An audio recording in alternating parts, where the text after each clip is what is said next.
இன்றைய தினம் நாம் பார்க்கக்கூடியது ஜூலை மாதம் 7ஆம் தேதி செவ்வாய்க்கிழமை அன்று வரக்கூடிய அஷ்டமி திதியில நம்ம என்ன பண்ண போறோம். அஷ்டமியில் பூஜை செய்தால் கஷ்டங்கள்லாம் நிவர்த்தியாகும்னு சொல்றாங்க. நிறைய பேர் அதில் நிறைய சொல்றாங்க, நிறைய விஷயங்கள் சொல்றாங்க. ரைட்டு. அதாவது அஷ்டமி அப்படின்னு சொன்னாலே, தேய்பிறை அஷ்டமின்னு சொன்னாலே அது ஒரு மிகப்பெரிய ஒரு வரப்பிரசாதம் மாதிரி நமக்கு. அதெல்லாம் நம்ம அதெல்லாம் நம்ம சொல்லிட்டு, ஏன்னா இன்னைக்கு சூழ்நிலை அந்த மாதிரி இருக்கு. யார் என்ன செய்யறா, என்ன பண்றான்னு கூட தெரிய மாட்டேங்குது. இந்த மாதிரி உலகத்துல நம்ம வாழ்ந்துட்டு இருக்கோம். நல்லவனும் வீட்டுக்கு வருவான், கெட்டவனும் வீட்டுக்கு வருவான். எதையாவது ஒரு விஷயத்தை செஞ்சுட்டு போறதுக்குன்னும் ஒருத்தன் வருவான். நம்ம தான் கவனமா இருக்கணும். நல்லா பண்ணினாதான் அது சிறப்பு. வரவங்க இந்த கோயிலுக்கு போகணும், சுவாமி எங்களுக்கு நல்ல திருப்தியாக அர்ச்சனை பண்ணி கொடுத்தாங்க அப்படிங்கிறது இருக்கணும்.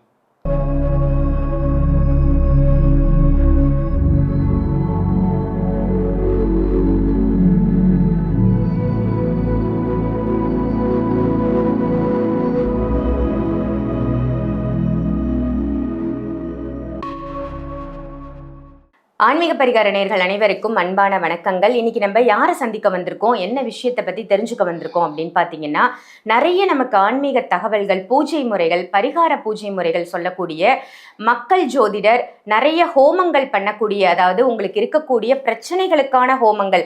இப்போ உங்கள் வீட்டில் யாருக்காவது குழந்தை பாக்கியம் இல்லையா, அதற்கும் ஹோமம் இருக்குது. அதே மாதிரி திருமண தடை இருக்கா, உங்கள் வீட்டில் கிரகப்பிரவேசம் பண்ணணுமா, ஆயுஷம ஹோமம் பண்ணணுமா, இந்த மாதிரி எல்லா விதமான ஹோமங்களையும் பண்ணக்கூடிய ஹோம சக்கரவர்த்தி அப்படின்னு இவரை சொல்லலாம். அந்த அளவுக்கு ஹோமத்தின் மூலமாகவே உங்களுக்கு இருக்கக்கூடிய பிரச்சனைகளை தீர்க்கும் வல்லமை படைத்த மக்கள் ஜோதிடர் ராஜ்குமார் சிவாச்சாரியார் ஐயா அவர்களை தான் சந்திக்க வந்திருக்கோம். வணக்கம் சார். வணக்கம். வணக்கம். நல்லா இருக்கீங்களா? நல்லா இருக்கேன்.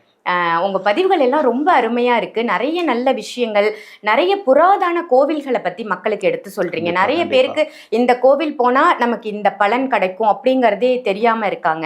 அந்த வகையில நீங்க சொல்லக்கூடிய அத்தனை பரிகாரங்களும் அவ்வளோ யூஸ்ஃபுல்லா இருக்குன்னு நம்ம சேனலுக்கும் சரி, பர்சனலா உங்களுக்கும் நிறைய கால்ஸ் எல்லாம் வந்துட்டு இருக்கு. கமெண்ட்ஸ்லயும் நல்ல நல்ல கமெண்ட்ஸ் போடுறாங்க. அதே மாதிரி ஒரு ஹோமத்தின் வாயிலாக மக்களுடைய பிரச்சனைகளை தீர்க்க முடியும் அப்படின்னு நீங்க சொல்லி நிறைய பேருக்கு உங்களுடைய இடத்துல ஹோமம் பண்ணி வச்சு நிறைய விஷயங்களை நீங்க தொடர்ந்து பண்ணிட்டு வரீங்க. ஜனனி ஜென்ம சௌக்கியானம் வர்தனி குல சம்பதம் பதவி பூர்வ புண்ணியோனம் லிகதே ஜென்ம பத்திரிகா சிவதனய வரிஷ்டம் சர்வ கல்யாண மூர்த்திம் பரசு கமலஹஸ்தம் பூஷிதம் மோதகேன அருணகுசுமமாலா வியாழ லம்போதரந்தம் மமஹிருதே நிவாசம் ஸ்ரீ கணேசம் நமாமி. மகாகணபதி பிரார்த்தனை கொண்டு, சோமம் ஆனந்த சம்பூதம் சோமார்க்க கிருதசேகரம் தட்சிணாபி அபிமுகம் வந்தே தட்சிணாமூர்த்தி மாஸ்ரயே. மாதா பிதா குரு துணை கொண்டு உலகெங்கும் வாழக்கூடிய ஆன்மீக பரிகாரம் நேயர்கள் அனைவருக்கும் வணக்கம்.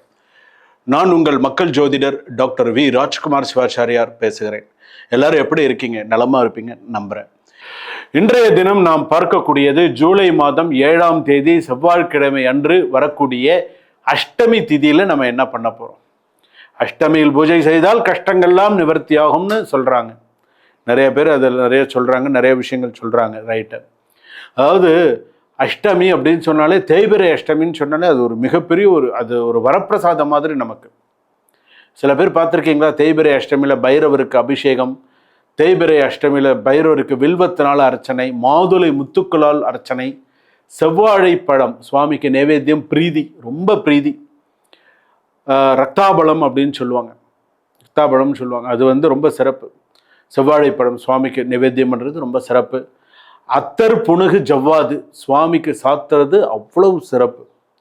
அபிஷேகம் முடிஞ்ச கையோட அத்தர் புணுகு ஜவ்வாது அந்த குருக்கலையா கிட்ட கொடுத்து நீங்கள் அதை சாத்த சொல்லணும். இப்போ எங்கிட்டலாம் கொடுப்பாங்க, நான்லாம் நானே சொல்லி வாங்கிட்டு வர சொல்லுவேன். அம்மா இன்னைக்கு தேய்பிறை அஷ்டமி, இன்னைக்கு அத்தர் புணுகு ஜவ்வாது வாங்கிட்டு வந்துருங்க அப்படின்னு சொல்லுவோம். வாங்கிட்டு வந்துடுவாங்க. வாங்கிட்டு வந்து அபிஷேகம் பண்ணுறதுக்கு முன்னாடி அது எல்லாத்தையுமே சேகரித்து ஒரு தட்டில் கொட்டி வச்சுருவாங்க. எல்லாத்தையும் பிரித்து எல்லாத்தையும் ஒன்று கலந்து அழகாக வச்சுருவாங்க. அப்போ அபிஷேகம் முடிஞ்ச உடனே சுவாமிக்கு அதை ஃபுல்லாக அழகாக அந்த நறுமணமாக சுவாமிக்கு சாத்தி, அதுக்கு மேலே செவ்வரளி சாத்தி, அதுக்கு மேலே சுவாமிக்கு அலங்காரங்கள்லாம் பண்ணி பூஜை செய்து சுவாமிக்கு செய்தால் சிறப்பு. நான் சொல்கிறேன், நான் செய்கிறேன். அதுபோல் நீங்களும் செய்கிறீங்களா? அத்தர் புணுகு ஜவ்வாது சுவாமிக்கு சாற்றி அந்த தேய்பிறை அஷ்டமியில் இதுவும் ஒரு விசேஷமானது. நீங்கள் விளக்கேற்றுறீங்க, தேங்காயில் விளக்கேற்றுறீங்க, பூசணிக்காய் தீபம் ஏற்றுறீங்க, நிறைய விஷயங்கள்லாம் பண்ணுறீங்க. அதெல்லாம் சக்ஸஸ்ஃபுல், அதிலெல்லாம் குறையே இல்லை, பண்ணுங்க. அதையும் தாண்டி ஒரு படி மேலே போகிறவங்களாம் இருக்காங்க, அதெல்லாம் நான் சொல்ல விரும்பலை.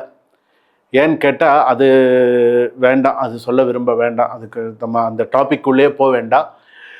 ஏன்னா தேங்காய் தீபம் எல்லா கோவில்கள்லையும் ஏற்றுறாங்க, அதே போல் பூசணிக்காய் தீபம் அம்பாளுக்கும் ஏற்றுறாங்க, வாராகிக்க பிரத்யங்கரா காலபைரவருக்கும் ஏற்றுறாங்க. சிறப்பு, ஏற்றட்டும், நல்லது, நல்ல அமோகமாக இருக்கட்டும். அப்படி இருக்கக்கூடிய காலகட்டத்தில் அந்த பைரவருக்கு வந்து பார்த்தீங்க அப்படின்னு சொன்னால் வில்வத்தினால் அர்ச்சனை செய்வது சிறப்பு. வில்வ அர்ச்சனை பண்ணுங்க சுவாமிக்கு. வில்வத்தை தொட்டு கொடுத்து, மல்லிகைப்பூ, உங்களுக்கு என்ன பூ கிடைக்கிறதோ வாங்கிட்டு போய் கொடுங்க. பூவெல்லாம் இதுதான் சுவாமிக்கு எல்லா பூ சாத்துங்க. பூ எல்லாம் சாத்திக்கு சுவாமிக்கு அர்ச்சனை பண்ணுங்க.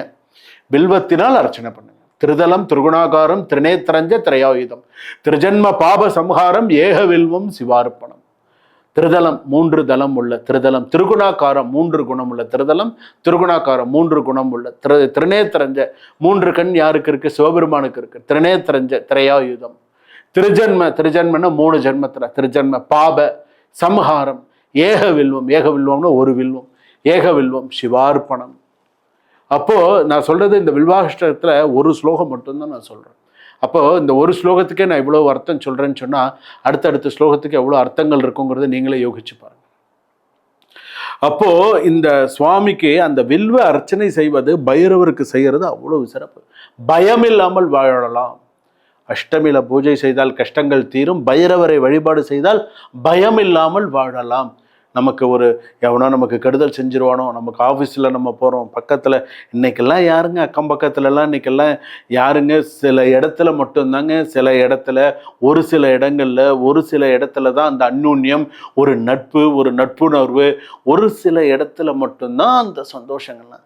சில இடத்துலலாம் பாருங்கள், ஃப்ளாட்ஸாக இருக்கட்டும், சில இடத்துலலாம் பாருங்கள், நமக்கே அப்படியே ஒரு மாதிரி வெறுப்பாக இருக்கும். அவன்லாம் இருந்து என்னத்தை இது பண்ணிக்க போகிறோம், வான்னு கிடையாது. ஒன்று சொன்னேன், இப்படி பார்ப்பான், இப்படி பார்ப்பான், இப்படி பார்ப்பான், கீழே பார்ப்பான், மேலே பார்ப்பான். அடுத்த வீட்டில் என்ன நடக்குதுன்னு கூட அவனுக்கு தெரியாது. அதெல்லாம் நம்ம சொல்லிட்டு, ஏன்னா இன்னைக்கு சூழ்நிலை அந்த மாதிரி இருக்குது. யார் என்ன செய்கிறா, என்ன பண்ணுறான்னு கூட தெரிய மாட்டேங்குது. இந்த மாதிரி உலகத்தில் நம்ம வாழ்ந்துட்டு இருக்கோம். நல்லவனும் வீட்டுக்கு வருவான், கெட்டவனும் வீட்டுக்கு வருவான், ஒரு எதையாவது ஒரு விஷயத்தை செஞ்சுட்டு போகிறதுக்குன்னும் ஒருத்தன் வருவான். நம்ம தான் கவனமாக இருக்கணும். சரி, அப்போ அந்த பைரவர் வழிபாடு அப்படிங்கிறது அவ்வளோ ஒரு சிறப்பான ஒன்று. அதுலேயும் நான் இன்னொரு விஷயமும் சொல்கிறேன். தேய்பிறை அஷ்டமி அப்படின்னு வரும்போது துர்க்கைக்கும் விசேஷமானது. இன்னைக்கு துர்க்கை வழிபாடு, இன்னைக்கு எத்தனையோ பெண்கள் எவ்வளவோ விஷயங்கள் நிறைய பண்ணுறாங்க. துர்க்கை அம்மன் வழிபாட்டில் அவ்வளோ ஒரு சிறப்பெல்லாம் நிறைய இருக்குது. அம்பாள் சிறப்பு நிறையா இருக்குது. அம்பாளுக்கு ராகு காலத்தில் தீபம் ஏற்றுறது, அஷ்டமியில் துர்க்கைக்கு விளக்கேற்றுறதெல்லாம் உண்டு, இல்லாமல் இல்லை. அந்த அம்பாளுக்கு என்ன பண்ணுவாங்க அப்படின்னு சொன்னால், பாதத்தில் நம்ம போய் நம்ம கோவிலில் சிவாச்சாரியார் இருப்பாங்க, கோவிலில் குருக்கள் ஐயாலாம் இருப்பாங்க கோவிலில், அவங்கக்கிட்ட நம்ம சொல்லணும், சுவாமி என் பொண்ணுக்கு கல்யாணம், இல்லை என் பொண்ணுக்கு குழந்தைக்கு, என் பிஸ்னஸ், ஏதோ ஒரு விஷயத்த சொல்லி அந்த சுவாமிக்கு என்ன நீங்கள் பண்ணணும், சுவாமிக்கு கொஞ்சம் மஞ்சள் எடுத்து சுவாமிக்கிட்ட வச்சுட்டு இன்னொரு வெத்தலை எடுத்து வச்சு அந்த வெத்தலையில் சுவாமிக்கு குங்கும அர்ச்சனை செய்ய வேண்டும்.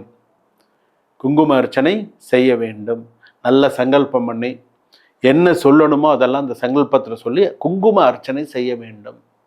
இல்லைன்னா பொதுவாகவாவது எல்லாருடைய பேரு நட்சத்திரம் கேட்டு ஒரு குங்கும அர்ச்சனை அம்பாளுக்கு செய்ய வேண்டும். ஓம் தும் துர்காயை நமஹா, ஓம் தும் துர்காயை நமஹா, ஓம் தும் துர்காயை நமஹா, ஓம் தும் துர்காயை நமஹா, ஓம் தீப துர்காயை நமஹா. துர்கைக்கு விளக்கேற்றும் போது என்ன சொல்லணும்? ஓம் தீப துர்காயை நமஹா. கோவில் அம்பாளை சுற்றி வரும்போது என்ன சொல்லணும்? ஓம் தும் துர்காயை நமஹா, ஓம் தும் துர்காயை நமஹா. மனசில் நல்லா பிரார்த்தனை பண்ணி சொல்லு. 33 தடவை சொல்லு. நல்லா அமோகமாக இருப்ப, குறை இல்லாமல் இருப்ப. அதாவது துர்காஷ்டமி கேள்விப்பட்டிருக்கீங்களா? அந்த மாதிரி தான் துர்காஷ்டமி கேள்விப்பட்டிருக்கீங்களா? அதே போல் அந்த அஷ்டமி வரும்போதெல்லாம் அந்த துர்கைக்கு விளக்கேற்றி அர்ச்சனை செய்து அங்கே இருக்கக்கூடிய சுமங்கலி பெண்களுக்கு கன்னிகா பொண்கள் கொடுத்தால் நல்லது. கல்யாணம் ஆகாத பெண்களாக இருக்கட்டும், கல்யாணமாகாத ஆண்களாக இருக்கட்டும், கொடுத்தால் சிறப்பு. அங்கே இருக்கக்கூடிய பெண்களுக்கு கூப்பிட்டு ஒரு திருமாங்கல்ய சரடு, வெத்தலை பாக்கு பழங்கள், அதில் ஒரு 5 ரூபா காயின் வச்சு வந்தாங்க, ஒரு ரவிக்க துணி வச்சு கொடுத்தா அந்த அவங்க ஆசீர்வாதம் வாங்கினா சிறப்பு. குங்கும அர்ச்சனை சிறப்பு. துர்காஷ்டமியில் அஷ்டமியில் அம்மனுக்கு அந்த வெத்தலையில் அந்த துர்காஷ்டமியில் அந்த குங்கும அர்ச்சனை சிறப்பு. நல்லா அர்ச்சனை சொல்லி நல்லா பண்ணணும். நல்ல மந்திரங்கள்லாம் நிறையா சொல்லி நல்லா பண்ணணும். நல்லா பண்ணினாதான் அது சிறப்பு. வரவங்க இந்த கோயிலுக்கு போகணும், சுவாமி நல்லா எங்களுக்கு நல்ல திருப்தியாக அர்ச்சனை பண்ணி கொடுத்தாங்க அப்படிங்கிறது இருக்கணும். அதுதான் அந்த இடத்துல உண்டு. நான் ஒரு இடத்துல இருக்கும்பொழுது ஒரு கோவில்லையா ஞாபகம் இல்லை, அப்போ வந்து சொல்லும்போது ஒருத்தர் வந்து அபிராமி அந்தாதி எல்லாருக்குமே தெரிஞ்ச ஒரு விஷயம் பாடினாங்க. என்ன பாடினாங்க? அபிராமி அந்தாதியில் ஒரு ஸ்லோகம், தெய்வத்துக்கு ஒரு ஸ்லோகம், கலையாத கல்வியும் குறையாத வயதும் ஒரு கபடு வாராத நட்பும் கன்றாத வளமையும் குன்றாத இளமை கழுவி நீளாத உடலும். அப்படியே அந்த ஸ்லோகங்கள் அப்படியே அந்த பாடிண்டே வராங்க. அப்படி பாடிண்டே வரும்போது அவங்க சொல்றாங்க, அன்பு அகலாத மனைவியும் தாழாத கீர்த்தியும் ஆறாத வார்த்தையும், அந்த வரிகள்லாம் சொல்லிட்டு வந்தேன். அப்போது சொல்லி முடித்த உடனே நான் சொன்னேன், கலையாத கல்வியும் இதெல்லாம் நீங்கள் சொன்னீங்க, ரைட், ரொம்ப சந்தோஷம், மனசுக்கு ரொம்ப நிறைவாக இருக்குது நீங்கள் சொன்னது. ஆனால் இதில் இந்த ஒரு வார்த்தையும் சேர்த்துக்கோங்க நானாக சொன்னேன். அவங்க ரொம்ப சந்தோஷப்பட்டாங்க. இதை எல்லாம் அங்கே இருக்கிறவங்க எல்லாருமே சந்தோஷப்பட்டாங்க. இந்த ஒரு வார்த்தை சேர்த்துக்கிறதுல தப்பு இல்லைல்ல, எல்லாரும் சந்தோஷப்பட்டாங்க. என்னென்ன, அன்பு அகலாத மனைவியும் நீ சொன்ன இல்லையா, மனைவி மட்டும் அன்பா இருந்தா போறாது, கணவனும் மனைவியும்னு சேர்த்து சொல்லு அப்படின்னு சொன்ன. அன்பு அகலாத கணவனும் மனைவியும் தாழாத வார்த்தையும் அந்த மாதிரி நீ சேர்த்து சொல்லு அப்படின்னு அப்படியே சந்தோஷப்பட்டாங்க. கணவனும் மனைவியும் அன்பா இருந்தா தானே அந்த குடும்பம் சிறப்பு. ஒருத்தர் மட்டும் அன்பு இருந்தா அது சிறப்பா சொல்லுங்க? கணவனும் மனைவியும், அன்பு அகலாத மனைவியும் மட்டும் இருக்கக்கூடாது, அன்பு அகலாத கணவனும் மனைவியும் இருக்க வேண்டும். அப்பதான் அந்த குடும்பம் சிறப்பு. அந்த குடும்பம் நல்லா வரணும், அந்த குடும்பம் யோகமா இருக்கணும்னா அது ரெண்டும், அதாவது நகமும் சதையும் போல கணவன் மனைவி அப்படின்னு சொல்றது. அந்த பந்தம்லாம் இன்னைக்கு யாருக்கிட்டையும் அதெல்லாம் எதிர்பார்க்க முடியாது. என்னடா ஏந்திரியாடா, காப்பி கொண்டு வருவாடா, இன்னைக்கு 2026 எப்படா ஏந்திருந்த, அதெல்லாம் இப்போ அந்த அதாவது ஒரு யுகம், அதெல்லாம் அந்த காலத்துல இருந்து இந்த காலத்துல இப்போ வர வரைக்கும், இப்போ இருக்கிற காலத்துல இப்போ பொண்ணு பார்க்க வரும்போதே இப்போ வந்து ஜென்ரலாக ஒரு பேர் வரும். இந்த மாதிரி சில பேருக்கு வந்து பேர் வாயில பேர் சொல்லி, டே ஆனந்த் காப்பி குடிச்சாடா, அவங்க வீட்டுக்காரம்மா கேட்குறாங்க, டே ஆனந்த் காப்பி குடிச்சாடா, காப்பி வேணுமாடா, டே கார்த்திக் காப்பி வேணுமாடா, அவன் என்ன பேர் உண்டா வாடா போடாதான். அதெல்லாம் அதாவது நம்ம ஒன்றும் சொல்ல முடியாது. அதெல்லாம் அதெல்லாம் உன்னோட இது. அதெல்லாம் நீ வீட்டில் கூப்பிட்டாலும் சரி, இல்லை 4 பேர் வந்திருக்க முன்னாடி வாடா போடான்னு கூப்பிட்டாலும் சரி, அதெல்லாம் மரியாதையா, அதெல்லாம் நல்லதா கெட்டதான்னு அதெல்லாம் ஃபேஷன் ஆகிப்போச்சு. அதெல்லாம் நம்ம ஒன்றும் சொல்கிறதுக்கு இல்லை. இந்த காலத்தில் இதெல்லாம் நான் சொல்லி கொடுக்குறேன்னு வச்சுக்கோங்களேன், இதெல்லாம் ஒரு சில மக்கள் மட்டுமே ஏற்றுப்பாங்க. யார்? இந்த 90s கிட்டுன்னு இருக்காங்க பாருங்கள், இந்த கல்யாணம் ஆகாமல், அவங்களுக்கெல்லாம் ஓரளவுக்கு புரியும். அதாவது இத்தனை நாள் கல்யாணம் ஆகாதவர்கள்லாம் இருந்து கல்யாணம் ஆகி இந்த அளவுக்கு கஷ்டப்படுறவங்களுக்கு எல்லாருக்கும் புரியும், சாமி சொல்கிறதுல நிறைய அர்த்தம் இருக்குது, நம்ம இப்படி தான் வாழணும், இப்படி தான் வாழ்க்கை இருக்கணும் அப்படின்னு இருக்கிறவங்களாம் இருக்காங்க. அப்போ இவங்கெல்லாம் அக்செப்ட் பண்ணிப்பாங்க. கணவனும் மனைவியும்ங்கிற வார்த்தையை சேர்த்து சொல்லணுங்கிறத எடுத்துப்பாங்க. சிலர்லாம் எடுத்துக்க மாட்டாங்க. நான் அப்படி தான் கூப்பிடுவேன், அப்படி தான் சொல்லுவேன், அது கெடுக்கெடுப்போம், நம்ம அதெல்லாம் சொல்லக்கூடாது. அது உனக்கா புரிய வரும்போது, தெய்வம் புரிய வைக்கும்போது நீ புரிஞ்சுப்ப. அது வரைக்கும் நீ இப்படி தான் கூப்பிட்டு இருப்ப, இப்படி தான் பண்ணுவேன், உன்னை திருந்த மாட்ட, திருத்தப்படுவாய். சுபம்.